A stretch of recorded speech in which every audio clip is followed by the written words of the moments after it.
Hi there, business owner. Are you looking to improve your business knowledge? Do you want to see behind the scenes of successful businesses? And more importantly, are you looking to build a better business in just 15 minutes each week? If so, you're in the right place. Welcome to the 3Bs podcast. Hello and welcome back to another episode of the 3Bs podcast. How are you all doing? If you're new here, hi, I'm Stephanie, your host, and this week's episode is all about business plans. Now, if you don't currently have a business plan, maybe you're starting a new business, or maybe you've not been going too long and don't have a business plan, you need one, so listen up. And if you have one already, when was the last time you looked at it and reviewed it and tweaked it to fit your ever-changing and growing business? Probably too long ago, right? So this week's episode, I'm going to go through the business planning template I use with my clients and I use on my own businesses to set those firm foundations to grow your business with ease. Enjoy the episode.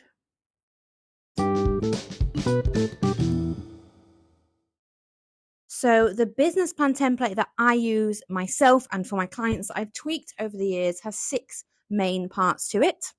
Each part is of a varying different length. So some parts are slightly longer than others, some are quite short, but it's the 6 main parts that we use when either planning a new business or revisiting it regularly.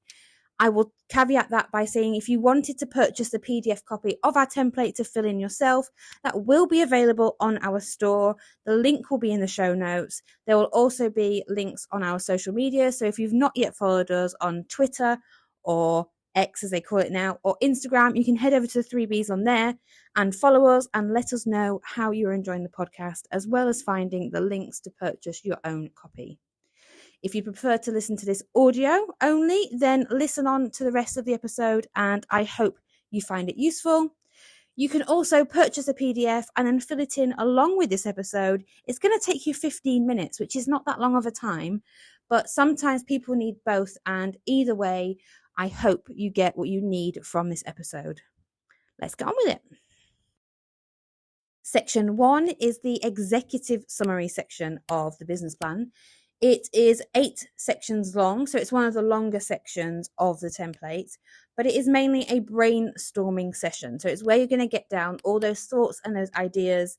And I encourage you to put in multiple things for each line, unless you're really, really sure each section, because things will hopefully resonate with you more than others, but you want options to go back to when you're reviewing this.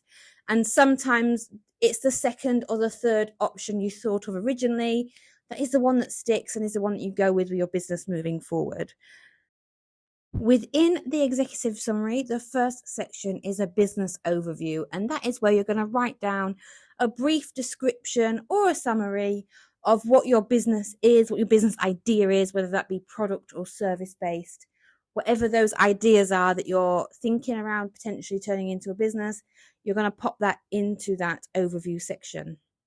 And then slightly underneath that, I then go into the mission. The mission is really important for me and for any client that I work with, because at the end of the day, business is a roller coaster. Business owners see highs and lows on a regular basis, and it switches between the two. And in those low moments, you need to find what works for you as a business owner to bring you back up and to be able to get through those lows, because the high is usually just around the corner. For me and for the clients that I work with, that all goes back to why. The business why you are starting this business, why this business and not any other business. Like, why are you doing it? What is your mission? Why are you doing that? So for ABCS UK, my bookkeeping and accountancy practice, the why was for my children. ABCS UK was born out of COVID and a need to go out on my own, because the employed role I was in during COVID or at the beginning of COVID was no longer viable. They needed me in the office and I need to be at home with my children, and it just wasn't a good fit anymore. And as things changed, I had to just go out on my own. So my mission and my why with ABCS UK was quite a personal one. It was to make sure there was a roof over my head for my children. That developed, obviously. Now it's more about helping the clients succeed as well. But the thing that got the business off the ground was the need to provide for my children. With the 3Bs and the 3Bs podcast, my mission is much more external. My mission is to help as many business owners build those firm foundations and scale their businesses so that they can live the lives that they want to live. And it sounds a big thing, but it's just, if I can help any business in any way set those firm foundations, because I do feel like those wobbly foundations are where a lot of businesses fall down, then my mission is complete. And that's why I'm so passionate about this podcast and everything else we do at the 3Bs. So your why could be internal or external, but it's still really important to get that noted down. Maybe there's more than one why. If so, write both whys down or all three whys down. But that's the thing you're going to go back to time and time again when it gets tough. And that's why you're doing what you're doing. Another part of the executive summary is the business model. Now, I split that into 3 sections, and that's revenue streams, pricing strategy, and distribution channels, because I think they're the 3 main areas, again, where I see business owners fall over because they don't have them nailed down or don't review them regularly enough when they're already in business, and things naturally develop. So revenue streams is quite a simple one. Most businesses will not have a single revenue stream. There won't be a single product, or if they're selling a product, they will also sell a service, or they'll sell warranty on the product, or there'll be an online course, or there'll be one-to-one services. But even with a physical store, they may have influencer schemes. They may have affiliate marketing where they're paying affiliates to bring business in. They could be getting paid to bring business to other businesses. There's more than one revenue stream that's available. So there is a great place in the template to bullet point down all the different revenue streams that are possible, and then potentially go back and highlight the ones that you're going to focus and concentrate on, because you can always go back and add more in further down the line. Next is pricing strategy. This is where people fall down all the time when I see clients and they're struggling in their business. So whether you are a pay on order business, whether you are a pro forma, whether you offer payment terms to your clients and customers, whether it's a monthly recurring fee like a subscription, or maybe you want a pay in 3 option. Maybe it's quite a large purchase and you want to give them a pay in 3 option using something maybe like Klarna or ClearPay, or even doing it yourself. Write down those pricing strategies, options that would work for the various revenue streams you've highlighted, and put down the possible ones as well as the ones that you maybe really don't want. This exercise is as much of the things you don't want in your business as the things that you do want in your business. Sometimes by figuring out what you don't want, it tells you what you do want. And finally, we've got distribution channels. Because again, in a post-COVID world, most people have more than one distribution channel. And when I say distribution channel, I don't mean you just put online web sales. I mean go into detail. Are you going to have your own website? Are you going to use Etsy? Are you going to use Fiverr? Are you going to sell on Amazon or eBay? Are you going to have in-person sales on top of that where people can come to the warehouse? Are you going to be attending fairs and fetes and ordering that way? Do you have a booking system for appointments? Do people email you? I have clients that still send out a paper catalogue with a self-addressed envelope from a customer. They order on the back page of the catalogue and they post that back to the client, who then processes the order with a check. Yep, in 2024, I still have clients that work that way. They have other options, but that works for them.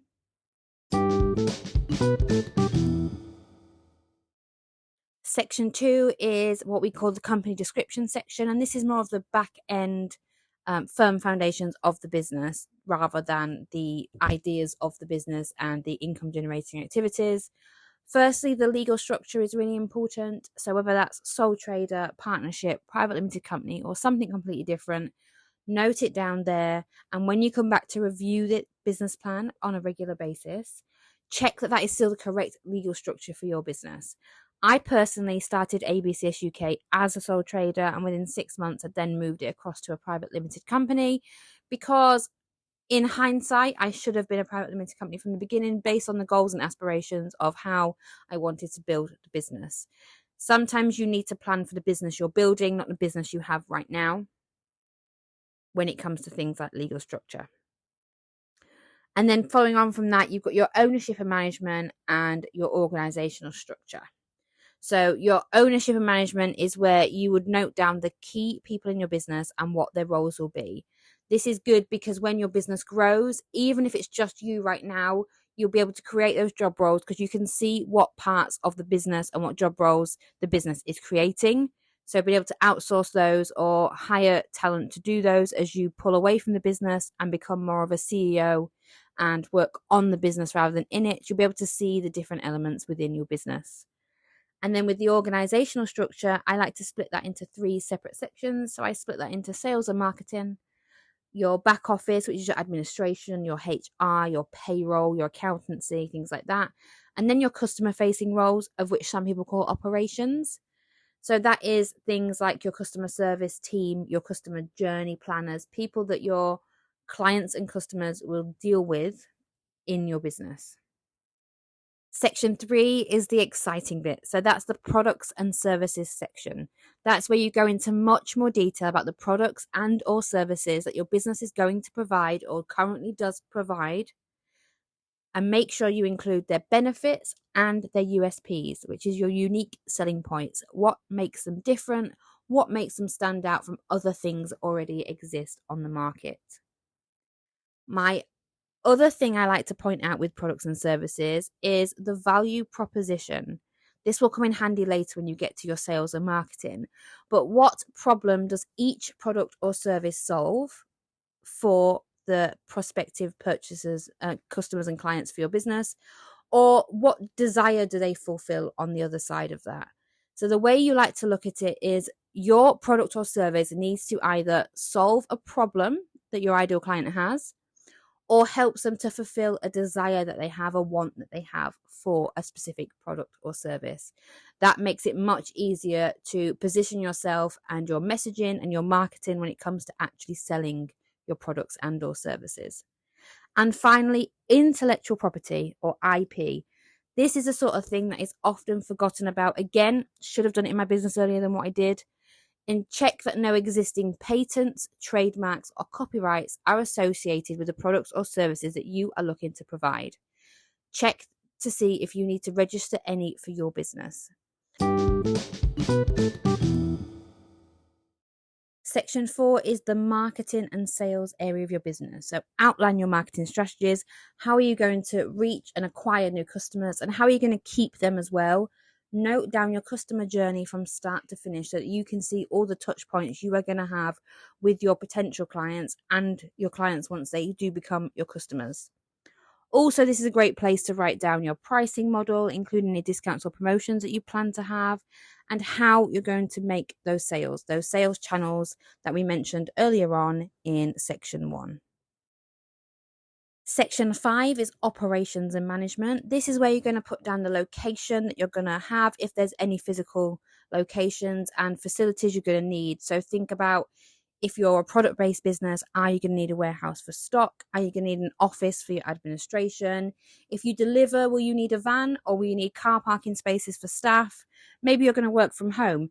Detail that down here under location and facilities. And finally, section 6, finances. Now, this is where you're going to detail all the startup costs you're going to need for your business, that initial investment, detail them all down. But on top of that, you still need to write down your operating expenses so that you know what you're going to need to be spending out every month, whether that's gas and electricity, whether that's stock, whether that's subscriptions to your accounting software. Note them all down here. And in the PDF copy, there is also a profitability analysis to help you calculate your gross profit and gross profit margin, net profit and net profit margin. So I hope that's been really helpful for you. That's a quick overview of the business plan that we use in our business. If you do already have a business plan, now is the best time to renew it. I will see you next week for the next episode.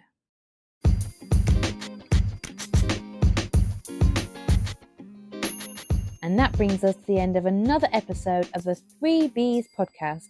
Thank you so much for listening. Please connect with us on social media. Like, rate and review wherever you are listening to this podcast so that I can help more business owners build a better business. See you next week.